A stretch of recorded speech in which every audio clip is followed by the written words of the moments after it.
Hello, everyone. It's Professor Schachter, and I'm here to discuss Chapter 3 of the book, Consumer Behavior. I am not going to review what's in the chapter. The chapter is fairly easy to read, but I want to add more color and more texture to the information in the chapter. For any exam in this class, you will need to know Maslow's hierarchy of needs. And you will also need to know the section on a shopping list of needs. There are 13 of them listed in the book, and each one of them provides a reason why people align with a brand. But it is also important to understand that those shopping list of needs is also how a brand positions itself. So, for example, a brand may position itself as an achievement brand. So, if you complete a race like a marathon, let's say, right, and you get a medal and stuff, that's an achievement. So, completing a marathon and running the New York City Marathon or the Boston Marathon is a brand name for achievement, right? And there are a lot of brands that do that, and Nike is about achievement.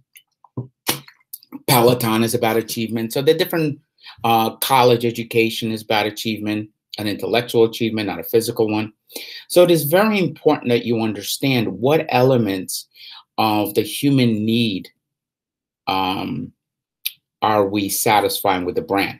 That is the essence of one of the positioning elements, aligning with an emotional need or physical need of the consumer. So then we can also look into triggers. Now, if you study the science of habits, you know that triggers are what makes us have certain behaviors. So, for example, hunger is a trigger to get food. How thirst is a trigger to get something to drink. But here is where it becomes interesting. What we reach for is a function of marketing. So, for example, we want to wake up in the morning. There are many different ways for us to wake up. Caffeine, though, is the trigger that marketing mentions the most. So we know that caffeine is a stimulant that wakes us up. So what is the most famous caffeine stimulant out there? Starbucks. So if we want to wake up, we have a Starbucks app, and we already have the habit or the trigger, right? The trigger is we want to wake up, and the habit is we have the Starbucks app. And after we do that behavior a number of times for a number of weeks, that is what we're in the habit to do. So if we are another brand looking to position against Starbucks for the morning coffee, we not only have to present a better argument for that trigger of I need to wake up, but we must also switch the consumer's habit. The habit from Starbucks app, go to Starbucks, pick up coffee, to your brand. So you can see that there are many hurdles that need to be overcome. The most essential part of consumer behavior is that we are asking consumers to either give us their money or their time. Both are very precious commodities. Time is not replaceable. So a brand like Facebook, Netflix, things like those types of brands ask us to spend time on them. Instagram causes this addiction, which we can discuss in my social media chapter, my social media course, if you take that. And this addiction for Instagram scrolling or Twitter or TikTok is a way for consumers to spend time. Some may argue it's a waste of time, and time is better spent on other endeavors. But you see that you cannot read a book and watch a TikTok video at the same time. So when the consumer chooses one or the other, that brand wins about time. So what I'm getting at is you must identify in every consumer behavior the trigger mechanism that initiates that behavior. So the trigger could be for TikTok, let's say it's boredom. Let's say for a Netflix show, it's peer pressure. Everyone in someone's circle, the consumer circle, is talking about a particular show or particular movie. So they need to go on Netflix and binge watch it. So everything the consumer does is really a trade-off. They can spend $10 at Chipotle, or they can spend $10 at the local pizzeria, or they can spend $10 at McDonald's, or they can bring their lunch from home. So there are many different factors that go through a consumer's mind. Well, we must always remember that both these factors, both time and money, are in limited supply. There's a finite number of dollars someone has in their pocket or available for them to spend, and there's only 24 hours a day, 168 hours in a week. And the consumer may not look at things that way, but that's exactly how they are spending their life. So in order for us as marketers to break through their existing habits, because see, consumers don't really want to think about things. They like their coffee from Starbucks. And if you see that the number of computers out there that still have a Windows operating system, which is well over 90%, and as a Mac person, I believe the Mac operating system is better. But if you try to get a Windows person to switch to the Mac operating system, they're going to tell you, I know this system. I don't want to learn another system. It's good enough. So for most people, good enough is perfect. So what we must do as marketing is first prove that what they're doing is not the right thing. It's not the optimal thing. It's not the best thing. And that's where consumer behavior comes in, because we must shift their brand choice, not necessarily their behavior. So for example, we still want them to drink caffeine, but Dunkin' Donuts wants them to drink it from them, not from Starbucks. Unless you are an anti-caffeine brand, right? So let's say your water and water, cold, temperature, room temperature water in the morning with some lemon in it also wakes you up, okay? So then you want people to do that, drink that instead of caffeine. And then we must disavow the consumer's knowledge triggers of caffeine and switch them to the water with lemon. In order to do that, we must re-educate the consumer. So everything that we learned or you learned or I learned is a function of education. So for example, sustainability, inclusivity, all these wonderful keywords that are out there were learned.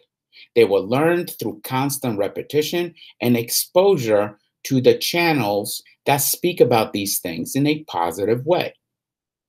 There are, of course, the channels to speak about these things in a negative way. So there are consumers who believe in channel A, and there are consumers who believe in channel B. And that's why we have a lot of, let's just say, butting heads out there, when it comes to views on certain things in the world. And both parties say, well, it's obvious. This is it. And this is the truth. But the truth is rarely as absolute as people believe it is. So when it comes to branding, people believe that Apple phones, and I have one, is the coolest, best phone there. People who have an Android-based phone, let's say a Google or a Samsung, believe the same thing about their device.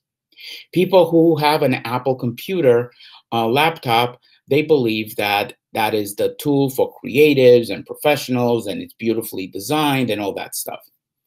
People who have other brands believe the same thing, or they believe that people who own the Apple brand are just ridiculous. So is organic really better than inorganic? It depends. I've read studies that say an organic banana makes no difference because the skin, we don't need it. Once we peel it, the pesticides are not inside the skin onto the banana. So therefore, when we make choices such as organic, inorganic, recycling, what's cool, what's fashionable, what's the correct brand that represents us, we make it based on the following things. Number one, who do we want to be? Who do we believe ourselves to be? So if we believe ourselves to be artists or skaters, so let's say you believe yourself to be a skater. Well, you got brands like Vans and Supreme, right? They speak to you. Can you be a skater, an amazing skater, without wearing a Supreme hat? Of course you can. So brands are also, then we must assume that brands are also part of consumer uniforms. Okay, a consumer has to wear a uniform that the rest of the world identifies them. Yes, a uniform, sort of like a policeman or a fireman. A stockbroker wears a uniform. A lawyer wears a uniform. It may be, the uniform may be a suit, but it's also the brand of suit. Creative skaters, skiers, fashionistas, people who work in PR, they all wear uniforms. Uniforms based on color, label, look and feel. So that's what really we're talking about when we're talking about the shopping list of needs. So let's recap for a second. We have triggers. We're in PR, that's a trigger, our first day on the job. And we look around us at the place we're going to work and we say, I need to wear that. I need that brand. I need to look like that. That's other people we work with are what's known as guides. They don't come up to us and say, hey, you got to wear exactly this. But when we see so many people wearing that in that community, we must fit in if we want to succeed. We must fit in with our friends. We must fit in with our family. We must just fit in. All right. So so there's a trigger. The trigger activates a behavior, shopping or spending time, watching, reading. It's a behavior. That behavior triggers a brand choice. And that brand choice is where we must think about positioning. Okay. So if we're a brand that wants people to switch, we must look at the trigger. We must look at the environmental factors that define the shopping. And then we see how we can activate the switch, because the consumer will not take a social risk and the consumer will not take a physiological risk, or most importantly, they will not take a psychological risk. So this is not a homework. This is not an exercise that's graded, but I want you to think about some brands that you use and think about what would happen if you no longer have an iPhone and you want to choose a non-iPhone. Okay. First of all, will your friends be okay with it? Or if you don't have an iPhone, you have a Samsung or an Android phone. What if you choose an iPhone? Why won't you choose an iPhone? Why did you not choose an iPhone? And really start thinking about those reasons. Or why did you choose a certain place to go for lunch? Or why did you choose that lunch? Or why do you choose to eat that food? Do you believe it's healthy? Do you believe that that's a perfect comfort food? And where did these ideas come from? Search your peer group, search your family, search, and then you'll realize as you backtrack through this, the real dynamic of choice and what will it take for someone to change and what message would trigger that change.